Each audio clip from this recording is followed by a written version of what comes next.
اللہ الرحمن الرحیم۔ حضرت سعد رضی اللہ تعالیٰ عنہ سے روایت کرتے ہیں کہ رسول اللہ صلی اللہ علیہ وسلم نے فرمایا، کیا تمہیں جنت کے دروازوں میں سے ایک دروازہ نہ بتلا دوں؟ میں نے عرض کیا، ضرور بتلا دیجیے۔ ارشاد فرمایا، وہ دروازہ لا حول ولا قوت الا باللہ ہے۔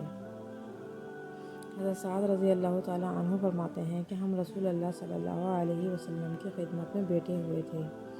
آپ نے ارشاد فرمایا، کیا تم میں سے کوئی شخص ہر روز 1000 نیکیاں کمانے سے عاجز ہے؟ آپ صلی اللہ علیہ وسلم کے پاس بیٹھے ہوئے لوگوں میں سے ایک نے سوال کیا، ہم میں سے کوئی آدمی 1000 نیکیاں کس طرح کما سکتا ہے؟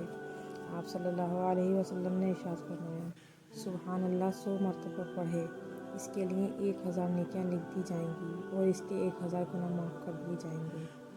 حضرت ابو طلحہ رضی اللہ تعالیٰ عنہ سے روایت کرتے ہیں کہ رسول اللہ صلی اللہ علیہ وسلم نے ارشاد فرمایا، جو شخص لا الہ الا اللہ کہتا ہے اس کے لیے جنت واجب ہو جاتی ہے۔ جو شخص سبحان اللہ و بحمدہ 100 مرتبہ پڑھتا ہے اس کے لیے 1,24,000 نیکیاں لکھی جاتی ہیں۔ صحابہ رضی اللہ عنہم نے عرض کیا، یا رسول اللہ، ایسی حالت میں تو کوئی بھی قیامت میں ہلاک نہیں ہو سکتا کہ نیکیاں زیادہ ہی رہیں گی؟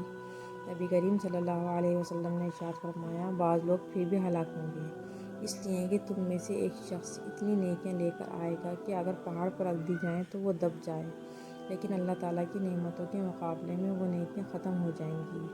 پھر اللہ تعالیٰ اپنی رحمت سے جس کو چاہیں گے مدد فرما دیں گے اور ہلاک ہونے سے بچا لیں گے۔